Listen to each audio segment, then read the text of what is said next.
Hello everyone, welcome है आप सभी का फिनिशर्स CSNIT यूट्यूब चैनल पे। ये एक छोटा सा सेशन आप लोगों के सामने मैं लेके आया हूं दोस्तों, जिसमें हम डिस्कशन करने वाले हैं हरियाणा में पूछे जाने वाली इंग्लिश ग्रामर के बारे में। तो हरियाणा में आपके हर एक एग्जाम में, फिर चाहे आप ग्रेजुएशन लेवल का एग्जाम देते हो या फिर आप 10th बेस पे एग्जाम देते हो, 7 से 8 क्वेश्चन एवरेज आप लोगों से पूछे जाते हैं, जिसमें से 3 से 4 क्वेश्चंस की जो प्रैक्टिस है वो हम ऑलरेडी इस चैनल पे कर रहे हैं, जिसमें आपके one word substitution, idiom and phrases, antonym, synonyms, words को याद करना, कंफ्यूजिंग वर्ड्स को याद करना, वो सारी चीजें हम ऑलरेडी कर रहे हैं। अब बात आती है कि 3 से 4 क्वेश्चन जो हमारे रहते हैं, जो इंग्लिश ग्रामर बेस्ड पूछे जाते हैं, उनकी तैयारी हम इस कम समय में इफेक्टिवली कैसे कर सकते हैं, अच्छे तरीके से कैसे कर सकते हैं, कम से कम डेटा पढ़ के, सिर्फ इंपॉर्टेंट चीजों को पढ़ के हम 7 में से 7 क्वेश्चंस कैसे हम पक्के कर सकते हैं, उसके बारे में एक छोटा सा डिस्कशन है। तो प्लीज वीडियो को पूरा देखना, और पूरा देखने के बाद आप लोगों से मैं रिक्वेस्ट करता हूं कि आप लोग अगर इस वीडियो पे एटलीस्ट 200 के आसपास अगर इस वीडियो पे लाइक्स आते हैं, और एटलीस्ट आप कमेंट करके मुझे बताओगे कि आप इंटरेस्टेड हो या नहीं हो, तो ही मैं एफर्ट करूंगा। अदरवाइज एफर्ट्स करने का कोई भी फायदा नहीं है। अगर आप पढ़ना ही नहीं चाहते हो तो फिर कोई फायदा नहीं है। बट आप अगर अपना इंटरेस्ट दिखाते हो, कमेंट करके बोलते हो कि आपको इस स्ट्रेटेजी की जरूरत है जो मैं इस वीडियो में आपको तरीका बताने वाला हूं, तो 101% मैं आपसे प्रॉमिस करता हूं कि मैं आप लोगों की इसमें जरूर हेल्प करूंगा। तो देखो, सबसे पहले बात आती है how and from where to start. कैसे और कहां से शुरू करें हम। कैसे और कहां से शुरू करने से पहले मैं आप लोगों को यह बताना चाहता हूं कि कैसे शुरू ना करें। इंग्लिश ग्रामर को कभी भी दोस्तों टेंसेस से पढ़ना शुरू मत करो, टेंसेस शुरू में मत सीखो।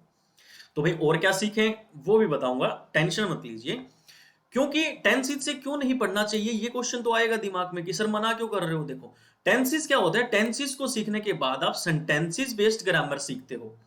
आप सेंटेंस बनाना सीख जाओगे, उसमें आप पास्ट प्रेजेंट फ्यूचर जोड़ना भी सीख जाओगे, समय के अनुसार उस सेंटेंस को बनाना आप सीख जाओगे। लेकिन आप कभी भी रेटोरिक नहीं सीख पाओगे। अब भाई रेटोरिक क्या चीज होती है? रेटोरिक एक ऐसी कला होती है जिसके माध्यम से इफेक्टिव और परसुएसिव, अच्छे तरीके से, इफेक्टिव तरीके से आप बोल पाते हो और लिख पाते हो। और कोई भी भाषा हम सीखते हैं वो इसी वजह से सीखते हैं कि हम अपनी भावनाओं को बोल के या लिख के व्यक्त कर सकें। तो अगर हम इंग्लिश ग्रामर सीख रहे हैं तो क्यों ना हम उस इंग्लिश ग्रामर को इस तरीके से और इतना ही कंटेंट उसमें से सीखें कि हम अपने आप को रेटोरिक में थोड़ा सा अच्छा कर पाए, हमारी स्पीकिंग और राइटिंग स्किल्स जो है वो थोड़ी सी अच्छी हो पाए। एक तरफ अगर मैं बोलूं कि आप ये सीखते हो कि I am so happy and I will make a phone call to my mother, मैं बहुत खुश हूं और मैं अपनी मां के पास फोन करूंगा। और एक मैं बोलता हूं कि I am so happy and I will definitely make a phone call to my mother and I will tell her that I have cleared my HSSC Patwari exam, so now they are fully freely independent to think about that I am very free independent from now my financial situations। अब मैं job लग चुका हूं, अब उनको मेरी tension लेने की जरूरत नहीं है। एक तो मैं ये बात बोलता हूं और अपनी भावनाओं को व्यक्त करता हूं एक पूरी बात बोल के, और एक सिर्फ मैं इतनी बात बोल पाता हूं कि I am so happy and I will definitely make a phone call to my mother. तो एक तरफ मैंने सिर्फ एक सेंटेंस बनाना सीखा और एक तरफ मैंने सीखा कि अपनी भावनाओं को कैसे मैं व्यक्त कर सकता हूं उस भाषा के माध्यम से। तो यही चीज आपको सीखनी है, ताकि एग्जाम में कोई भी क्वेश्चन आ जाए, वहां पे आपको ये देखने की जरूरत नहीं होनी चाहिए कि ये किस टॉपिक से क्वेश्चन पूछा गया है।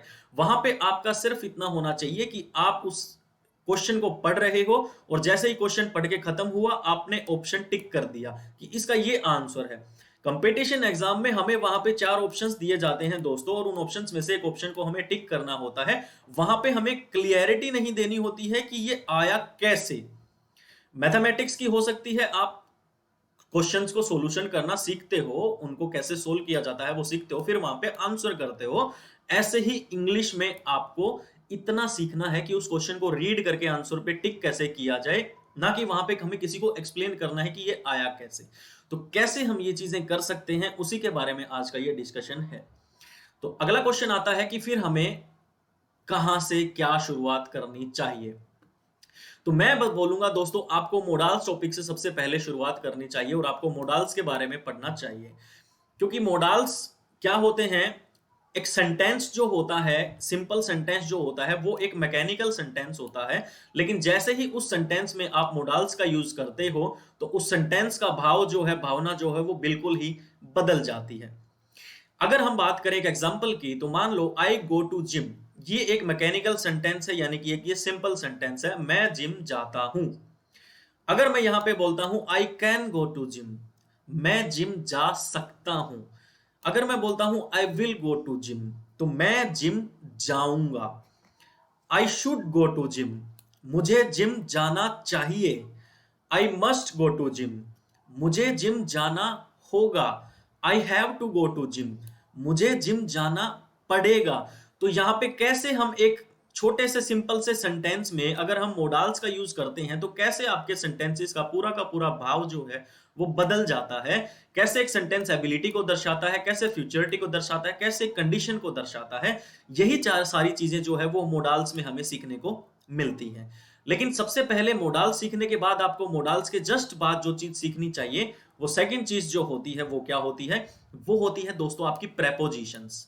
और प्रेपोजिशंस को सीखने का जो तरीका होता है वो बहुत ही आसान होता है, और इसको सीखने का जो तरीका होता है वो इफेक्टिव भी होता है। ऐसा नहीं है कि सिर्फ आपको बिटवीन पता हो गया, बिटवीन सीख लिया आपने, या फिर आपने ऑफ सीख लिया। आपको प्रेपोजिशंस के साथ प्रेपोजिशनल फ्रेजेस भी सीखने की जरूरत है। और प्रेपोजिशंस को हमेशा दोस्तों पिक्चर्स के माध्यम से सीखने की कोशिश करनी चाहिए। जैसे अगर मैं यहां पे बात करूं तो बिटवीन आपकी प्रेपोजिशन है, इन फ्रंट ऑफ प्रेपोजिशन है, बिहाइंड प्रेपोजिशन है, ये जितनी भी आपके पास प्रेपोजिशंस होती हैं उनको जब आप पिक्चर्स के माध्यम से समझते हो तो आपको वो प्रेपोजिशंस ज्यादा दिन तक याद रहती हैं और थोड़ा सा पक्का दिमाग में वो चीजें आपके बैठती हैं। तो कैसे इस पिक्चर में आपको दिख रहा है कि कोई ना कोई एक आइटम है जो किसी चीज के पीछे है, इसलिए यहां पे हमने बिहाइंड प्रेपोजिशन का यूज किया है।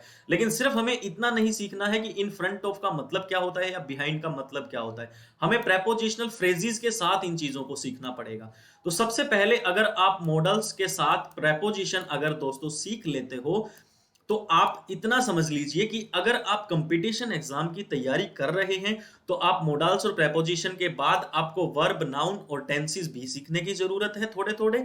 लेकिन अगर आप कंपटीशन एग्जाम की तैयारी नहीं कर रहे हैं और आप बस अपनी लाइफ में थोड़ी सी इंग्लिश स्पीकिंग अच्छी करना चाहते हैं और ग्रामर को थोड़ा सीखना चाहते हैं, तो मोडाल्स और प्रेपोजिशन अगर आपने कर लिए हैं तो मोर देन इनफ आप अपनी लाइफ में कर चुके हो। आप अच्छे से अपनी भावनाओं को व्यक्त कर पाओगे इंग्लिश लैंग्वेज के माध्यम से। तो मेरी कोशिश यही है दोस्तों कि अगर आप लोग इंटरेस्ट दिखाओगे, कमेंट करके बोलोगे और मुझे लगा कि हाँ आप लोगों का पूरा पूरा इंटरेस्ट है, तो दोस्तों मैं कोशिश करूंगा कुछ एफर्ट और लगाने की, कुछ और अपने शेड्यूल से टाइम निकाल के आप लोगों के लिए मोडाल्स और प्रेपोजिशंस के लेक्चर्स भी मैं प्रिपेयर करने की कोशिश करूंगा। ये मेरा 100% आपसे प्रॉमिस है कि अगर आप लोग इंटरेस्ट दिखाओगे तो आई will definitely make lectures on the particular topic. और टारगेट है दोस्तों वीडियो का, अगर आप वीडियो पे 200 लाइक्स करते हो और कमेंट करके अपनी इच्छा जाहिर करते हो तो जरूर हम इस जर्नी पे एक साथ चलेंगे। और आगामी हरियाणा के एग्जाम्स के लिए इंग्लिश में 3 से 4 मार्क्स का मैं पहले ही आप लोगों के लिए एफर्ट कर रहा हूं, अब मैं उसको पूरा का पूरा 7 मार्क्स का करना चाहता हूं।